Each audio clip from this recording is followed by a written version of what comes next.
سلام، كنتمنى تكونوا في احسن الاحوال. الفيلم ديالنا كيبدا في واحد المنطقه هادئه في مدينه سيول. واحد المراه خرجت عادي من خدمتها بعد ما زادت ساعات اضافيه بالليل. حاولت تشد طاكسي باش تمشي لدارها، ولكن سبقوها ناس قبل منها وركبوا في ديك الطاكسي. وهي ملي فشلوا كاع المحاولات ديالها باش تلقى شي طاكسي، بقات كتمشى على رجليها حتى وقفات عليها واحد الفان كحله يطلع من الشرجم ديالها واحد الراجل اللي اقترح عليها يوصلها حيت ما تلقاش شي طاكسي هاد الوقيته. ولكن هي رفضات وقالت ليه بلي ما كتركبش مع الناس غرباء. خلاتو زادت مع الطريق وبقات كدوي في التليفون. وفاش سالات لابيل بدات كتسمع واحد الصوت ديال شي حد كيطلب المساعده، وداك الصوت كان جاي من ديك الفان. فاش قربت تشوف شنو واقع، جر هذاك الراجل اللي كان سايق من شعرها ودخلها لديك الطوموبيل صحه. من بعد جاو البوليس لديك البلاصه ولقاو الجثه تاع ديك المراه مرميه تما، والشخص اللي اتصل بهم كان هو المجرم نيت اللي قتلها باش يحيد عليه الشبهات. إلا كنتم من عشاق ملخصات الأفلام ما تنسوش تضغطوا على زر سبسكرايب وتفعلوا زر الإشعارات باش يوصلكم كل جديد. هذه البطلة ديالنا كيونغ مي اللي ما كتقدرش تسمع ولا تهضر. كيونغ مي خدامة في قسم الاستشارات في واحد الشركة، والمهمة ديالها هي تواصل مع الناس بلغة الإشارة. البطلة ديالنا بنت لي ظريفة وكتبغي الخير لكاع الناس، ولكن ما سلمتش من الشر ديال المتنمرين اللي خدامين معاها، اللي وقت ما لقاو شي فرصة كيبقاو يتنمروا عليها وهما كيصحابهم بلي ما كتفهمهمش. ولكن كيونغ مي كتفهم كلشي غير من طريقة باش كيحركوا فمهم، وكاع دوك اللي تنمروا عليها كتعطيهم خو جوابهم غير بلغة الإشارة. هاد نهار كيونغ مي فسرت خدمتها مشات باش توصل ماماها معاها للدار. مامات كيونغ مي كانت فرحانه بزاف حيت دخلت واحد الحصيصه مقمحه من خدمتها كخياطه. كيونغ مي فاش وصلت للحي اللي هما ساكنين فيه حبست الطوموبيل وطلبات من ماماها تسناها في الجهه الاخرى ديال الشارع بما تبلاصي طوموبيلتها في الباركينغ وترجع لعندها. كيونغ مي دمرت الطوموبيل وامها بقات كتمشى في الشارع جهه البلاصه اللي اتفقوا يتلاقاو فيها. ومن ظهرها شاف هذاك القطه اللي كان في الفان ديالو. فاش شافها بلي بوحدها خرج من طوموبيلته بقى تابعها. وفاش قرب ليها هز الموس باش يطعنها به. شويه هي دوز قدامهم واحد البنت اللي كانت كدوي مع خوها في التليفون. داك المجرم غير شافها هو يخبي الموس مورا ظهره. فاش دازت من حداه بقى كيفكر شكون اللي بدا بها هي الاولى، واش هاد البنت نيت ولا موت كيونغ مي. هو يختار ديك البنت ومشى كيجري لعندها. من بعد كتبان لينا كيونغ مي اللي يلاه بلاصه طوموبيلتها وتم الرجعه عند امها اللي كتسناها. وفاش كانت كتمشى شي حد شير عليها بواحد الفردة ديال الطالون من واحد الدرب مظلم. فاش تلفتات بانت ليها الفردة الثانية حتى هي شير بها شي حد. كيونغ مي دخلت لداك الدرب باش تشوف شكون اللي كاين تما. غير قربات هي تبان ليها ديك البنت اللي سميتها تشوي، وهي نفسها البنت اللي تبع داك المجرم. تشوي طلبت من كيونغ مي تعاونها حيتاش تعرضت للطعن وكانت كتنزف بزاف. البطلة ديالنا يلا بدات كتحاول تفهم منها شنو واقع. هو يجي داك المجرم كيجري لجهتها ضربها ورماها على الارض، ويلا بغى يضربها بواحد الشاقول لراسها هو دفعو تشوي. كيونغ مي قدرت تهرب، بقات كتجري حتى دخلت لداك الباركينغ اللي بلاصات فيه الطوموبيل. وداك المجرم اللي كان مغطي وجهه باقي تابعها حتى تخبات ليه بين الطوموبيلات ومشات كتجري جهه طوموبيلتها. هزات الساروج حلات الباب ديال الطوموبيل بالسربه ودخلت ليها. من بعد هزات تليفونها واتصلت بامها ابل فيديو وقالت ليها ما تحركش من بلاصتها حيت غتجي عندها دابا بالطوموبيل. غير سالات المكالمه شفت في المرايه هو يبان لها داك المجرم جالس اللور اللي بدا كيضحك عليها ملي عرفها بلي ما كتسمعش وما كتدويش. من بعد هز عليها الموس وقال لها ديماري الطوموبيل وتوصلهم عند امها. كيونغ مي خافت على امها وهي تكسيري بالطوموبيل حتى دخلتها في الحيط. من بعد خرجت من الطوموبيل بالزربه وهربات وبدات كتجري وهو تبعها تتعكل وطاح. وهي بقات مكمله طريقها تقدر تورك على داك زر الطوارئ اللي كيعيط للبوليس اوتوماتيكمون، وكان حدا البلاصه فين واقفه الام ديالها. من بعد سفارات الانذار خدموا وكاميرات المراقبه اللي كاينين تما كلهم شعلوا. وداك المجرم فاش شاف القضيه فيها البوليس مشى هز تشوي اللي كانت فاقده الوعي وحطها في الفون ديالو. من بعد بدل حوايجو ولبس حوايج نقيين وكلاس ومشى عند كيونغ مي وما اللي كانوا خايفين بزاف. مشى عندهم وقال لهم بلي كيقلب على اختو، بدا كيعطيهم المواصفات ديال تشوي على اساس هي اختو اللي كيقلب عليها. كيونغ مي ما قدرش تعرفوا بلي هو نيت داك المجرم اللي كان تبعها حيتاش كان مغطي وجهه. وكتبات ليه في تليفونها بلي اختو وقعت ليها شي حاجه خايبه وبدا كيقول ليها توصلوا للبلاصه فين كاينه وهو داير في راسو مخلوع عليها بزاف. كيونغ مي تيقاتو ويلا كانت غاديه به هي وما باش يوصلوا للبلاصه فين كاينه تشوي هما يجيو البوليس. وهنا فشلت ليه الخطه ديالو. من بعد البوليس مشاو شافوا البلاصه اللي قالت ليهم كيونغ مي، لكن ما لقاو تما حتى حد. شويه هي تفكر الكاميرات اللي كاينين في الباركينغ وقالت لهم يتشيكيوهم، وفاش شافوا تسجيلات الكاميرات لقاو بلي الكاميرات شي حد قلبهم قبل ما يوقع هادشي كامل. داك المجرم بقى كيضحك حيتاش الزهر واقف معاه. من بعد داك البوليسي وصلهم 3 لاسانسور وقال لهم يهبطوا للطابق اللي لتحت باش يعطيو الافاده ديالهم.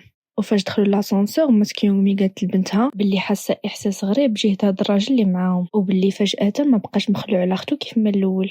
فاش حس بهم كيدويو عليه قرب ليهم وقال لهم بلي ديك البنت ماشي اختو. هو يهز تليفونه من شكرته وقال لهم بلي اختو صيفطت ليه ميساج وهي لاباس عليها. من بعد كتب لينا كيونغ مي مع البوليسي كتعطي الافاده ديالها. وفاش كانت جالسه موت كيونغ مي حدا داك المجرم طاح ليه واحد التليفون في الارض وهو ما ردش ليه البال حتى هزاتو موت كيونغ مي ولقات في الباك جراوند ديالو تصويره ديال واحد البنت اللي هي نيت شوي، وغير شاف هذاك المجرم وهو يخطف ليها التليفون بالزربه من يديها. من بعد تسنى حتى خرج البوليسي اللي كان مع كيونغ مي ومشى لعندها، هز الورق اللي فيها الافاده ديالها وبدا كيقرا فيهم وقدر يعرف العنوان فين ساكنه حيتاش كان مكتوب في ديك الافاده. من بعد مشى جلس في بلاصتو. شويه هو يدخل البوليسي ومعه واحد الراجل اللي كيقلب على اختو. سولو داك البوليسي واش عنده شي تصويره ديالها. اش قال ليه قال ليه البوليسي باش يوري التصويره لكيونغ مي. داك الراجل مشى عندها وراها التصويره. فاش شافتها هي تلقاها نيت شوي. بعد عيطت لداك البوليسي اللي كان تما وعطى الافاده ديالها لخوت شوي باش يقراها. وملي كان كيقرا الافاده ديالها دخل واحد الحماق لمركز الشرطه. داك البوليسي بقى مناي معاه وكيحاول يخرجوه من تما. كيونغ مي بقات كدوي مع خوت شوي وداك المجرم اللي كان تما بقى كيهدد في موت كيونغ مي وقال لها الا تحركت من بلاصتها غادي يقتل ليها بنتها. هو يهز واحد الموس من الشكاره ديالو ومشى جيد خوت شوي اللي كان عاطيه بالظهر. من بعد هجم عليه بالموس. خوت شوي قدر يشد الموس بيديه. سولو شكون هو ويرد عليه داك المجرم وقال ليه بلي هو اللي اذى ليه اختو. من بعد خوت شوي بقى كيضرب في داك المجرم وجفف به الأراضي، شرشم ليه المشاعر حيتاش هو أصلا بوليسي وعارف مزيان كيفاش يتصرف في هاد المواقف.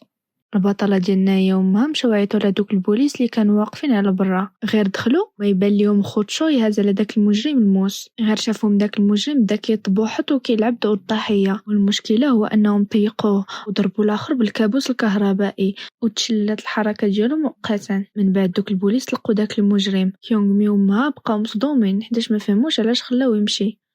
من بعد كيبانوا لينا البوليس وصلوهم لدارهم وتلقوا حتى خوت شوي ملي عرفوا الحقيقه كامله. يونغ مي وما دخلوا للدار وبقاو جالسين حتى شافوا دوك المستشعرات ديال الصوت اللي عندهم في الدار كيشعلوا وكيطفاو. فاش قربوا جهه الباب بان ليهم شي حد واقف على برا. يونغ مي حلات الباب لقاتها غير صاحبت ماما اللي جات باش تاخذ شي سلعه عندهم في الدار. مامات كيونغ مي خرجت هي وصاحبتها باش يوصلوا ديك السلعه للمحل، والبطله ديالنا بقات بوحدها في الدار. وفاش كانت من هي مع التليفون داك المجرم هرس الباب ودخل للدار لقاها جالسه في الصاله. هز الشاقور وبغى يضربها به ولكن فلتت ليه بشويه. من بعد كيونغ مي هربات ودخلت البيت ديالها وسدات عليها الباب وهي تهز تليفونها وصيفطت ميساج لخوت شوي وقالت ليه بلي داك المجرم دخل عندها للدار وطلبات منه باش يجي عندها بالزربه. خوت شوي شاف الميساج ومشى كيجري لعندها. داك المجرم بقى كيضرب داك الباب بالشاقور حتى قدر يحلو.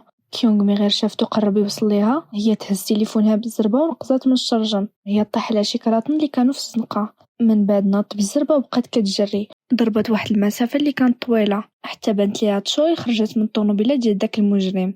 تشوي كانت كتغوت وكتطلب المساعده، كانت هازه في يديها واحد الموس صغير. من بعد كيونغ مي قدرت تخبى هي وتشوي قبل ما يوصل داك المجرم اللي كان تبعها. من بعد البطله ديالنا قالت لتشوي بلي خوها قريب من هاد البلاصه اللي هما فيها وعطاتها التليفون باش تقدر تتصل به. من بعد خدات منها الموس اللي كانت هازه ومشات باش تلاهي داك المجرم وتبعدوا لهاديك البلاصه فين كاينه تشوي. داك المجرم شاف كيونغ مي وبقى تابعها. من بعد كيبان لينا خوت شوي اللي يلاه وصل للدار ديال كيونغ مي ولقات تما غير ما اللي كانت مخلوعه على بنتها. وفاش كان معاها صونا التليفون ديالو. فاش جاوب لقاها بلي اختو. من بعد مشاو عندها وسولوها فين كاينه كيونغ مي، هي تقول لهم على البلاصه فين مشات. من بعد تفرقوا ومشاو كيقلبوا عليها. البطله ديالنا وصلت لواحد الشارع اللي كان عامر بالناس اي واحد شافته قدامها كطلب منه المساعده، ولكن حتى واحد ما قدر يفهمها. صحابهم غير شي وحده حمقى وداك المجرم شدها بسهوله ودخلها لواحد الدرب اللي مظلم. ولكن داز من تما خوت شوي وشافهم وعاود عطى لداك المجرم واحد القتله العصا. من بعد قجو حتى فقد الوعي خلاها طايحه على الارض ومشى لعند كيونغ مي وقال لها بلي لقاو اختو وكل شي بخير وباللي امها كاينه قريبه من هاد البلاصه اللي هما فيها. داك المجرم فاق وسمع كاع ديك الهضره اللي كانوا كيقولوا. هو ينوض من بلاصتو وقال لهم بلي نهار ما غيكملش الا ما قتلش شي واحد فيهم، ومشى كيقلب على موت كيونغ مي. البطله ديالنا وخو تشوي حتى هما مشاو كيتجاراو باش يلقاوها قبل منه.